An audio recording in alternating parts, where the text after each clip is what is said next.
Malaysia just lost $2.3 billion in a single month because two superpowers decided to fight over microchips. And your country might be next. Because what's happening in Malaysia right now isn't just an economic hiccup.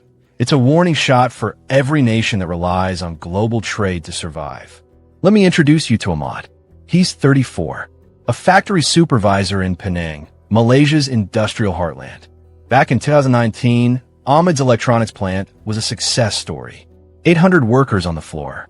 Products shipped to 40 countries. His monthly bonus alone paid his mortgage. But in 2025, 200 workers were laid off. Production slashed by 60%. And Ahmad is working 6-day weeks just to keep the lights on.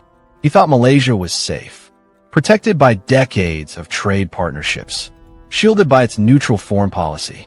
He was wrong. Here's why. Malaysia's trade-to-GDP ratio sits at 130%, according to the World Bank's 2024 data. That means for every $100 of goods and services Malaysia produces, $130 crosses its borders. It's one of the highest rates on the planet. Translation: when global trade sneezes, Malaysia catches pneumonia. Palm oil, semiconductors, petroleum products, natural rubber. 68% of everything Malaysia manufactures leaves the country.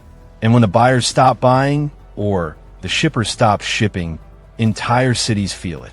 But here's what Ahmad didn't see coming until it was too late. Malaysia is facing 3 economic shocks that could cripple it within the next 24 months. And whether you're in Malaysia or watching from another trade-dependent nation, these same shocks are probably already inside your borders. Shock number 1, the semiconductor stranglehold. Meet Liyana.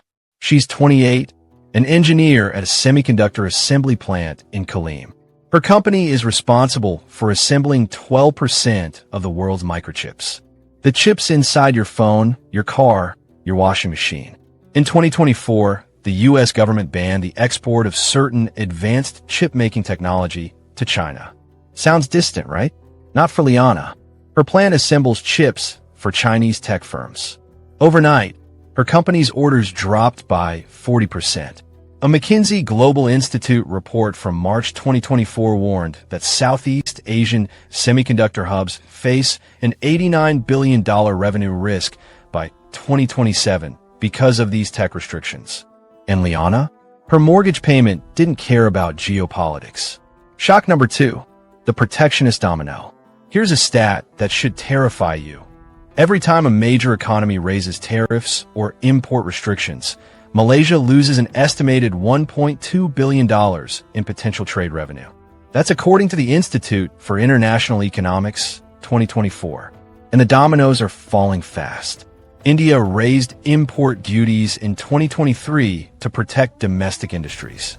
The European Union is rolling out carbon border taxes starting 2026, targeting palm oil, one of Malaysia's biggest exports. And the U.S.? Tariff policies are shifting month to month under the new administration. Imagine playing Jenga, but someone else is pulling the blocks. You're just watching your tower wobble. Shock number 3, the invisible enemy, currency wars. The Malaysian ringgit swung 18% in volatility throughout 2024. For everyday Malaysians, that means chaos. Hassan is a logistics manager in Johor. He sources parts from Indonesia, assembles them in Malaysia, and exports them to Europe. He told me this. I quoted a customer a price on Monday. By Thursday, the currency had moved so much I was losing money on the exact same deal. Importers get crushed. Exporters gamble. And the middle class? They watch their savings evaporate. 3 shocks. 3 threats that are hitting Malaysia right now. But here's the twist nobody's talking about. Malaysia has a secret weapon. Strategy number 1, the China hedge. While other nations are picking sides in the U.S.-China rivalry, Malaysia is doing something most countries can't. It's playing both. Malaysia-China trade hit $190 billion in 2024, according to the Malaysian Ministry of Investment. At the same time, Malaysia maintains deep semiconductor partnerships. Professor Jomo Kwame Sundaram, a former UN economist, said this in a 2024 interview. Malaysia's strategic ambiguity is its greatest economic asset. It refuses to be cornered. And it's not working. Remember Ahmad, the factory supervisor? His plant just signed a new contract with a Chinese electric vehicle manufacturer. They hired back 80 workers. Ahmad isn't celebrating yet, but he's breathing again. Strategy number 2, the ASEAN fortress. Malaysia isn't facing these trade wars alone. It's part of ASEAN, the Association of Southeast Asian Nations. Combined, ASEAN is a $3.6 trillion economy in 2024. Think of it like diversifying your investment portfolio, but for an entire country. When global trade shrinks, regional trade expands. In fact, intra-ASEAN trade grew by 22% in 2024, while global trade fell by 4%, according to the ASEAN Secretariat. Malaysia is building walls, but they're not to keep people out. They're to keep shocks from getting in. Strategy number 3, the pivot to services and tech. Manufacturing still makes up 23% of Malaysia's GDP, but it's shrinking. The Malaysian government has set a target. Make the digital economy 25.5% of GDP by 2025, according to the Malaysia Digital Economy Blueprint. And some Malaysians aren't waiting. Meet Sarah. She's 26. 3 years ago, she worked on the same factory floor as Ahmad. She quit. Now she runs an e-commerce business exporting Malaysian handicrafts, batik, woodwork, traditional jewelry, directly to customers in the US, UK, and Australia. Last year, she made $180,000 in revenue and employs 12 people. She didn't wait for trade wars to end. She changed the game. But even these survival strategies have a dark side that few economists will admit. Danger number 1, the dependency trap. Malaysia's electronics exports account for 38% of total exports. Let me put that in perspective. If semiconductors were oil in the 1970s, Malaysia is Saudi Arabia right before the oil embargo. The Economist Intelligence Unit gave Malaysia a vulnerability score of 8.2 out of 10 in its 2024 risk index. One sector, one shock, and the whole economy shakes. Danger number 2, the inequality surge. Urban tech workers like Sarah are thriving, but rural Malaysians? They're drowning. Meet Pak Mustapha. He's 57, a palm oil smallholder in Sabah. The EU's new deforestation regulations killed 40% of his income. He doesn't care about trade theory or carbon credits. He cares about feeding his grandchildren. Malaysia's Gini coefficient, the measure of income inequality, rose from 0.38 in 2019 to 0.41 in 2024, according to the Department of Statistics Malaysia. Trade wars don't hit everyone equally. They hit the vulnerable first and hardest. Danger number 3, the debt spiral.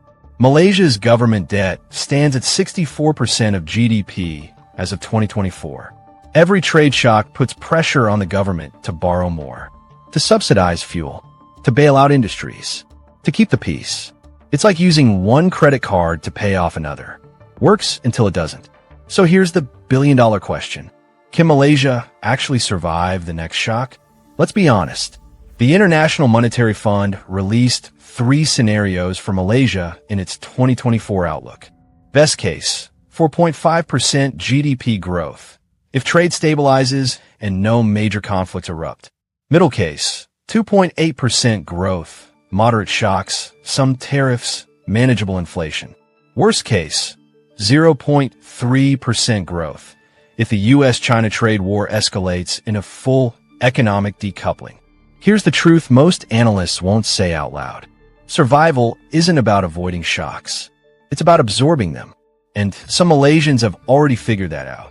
Wei Lin is learning Mandarin and English fluently, so she can work for both US and Chinese firms. Raj shifted his small manufacturing business to serve ASEAN markets instead of just the West. Aisha invested in digital skills, landed a remote job with a UK company, and now gets paid in US dollars. They stopped waiting for politicians to fix the system. They became trade war-proof themselves. But here's why this matters to you. If you're watching this from the Philippines, Vietnam, Thailand, Indonesia, Bangladesh, you're next in line. Malaysia is the test case for mid-sized, trade-dependent nations. And according to a 2024 World Trade Organization report, 147 countries face Malaysia-level trade vulnerability by 2028. This isn't just Malaysia's problem. It's a global dress rehearsal. So here's what I need to know. If your country had to choose between trading with China or the United States, and you'd lose the other one completely, which choice would destroy your economy faster? Drop your country and your answer in the comments. Let's see who's really in danger. And if you want to see which industries will die first in your country during the next trade war, I'm breaking that down next week. Hit subscribe so you don't miss it. Because when the next shock hits, your government won't warn you until it's too late. But you'll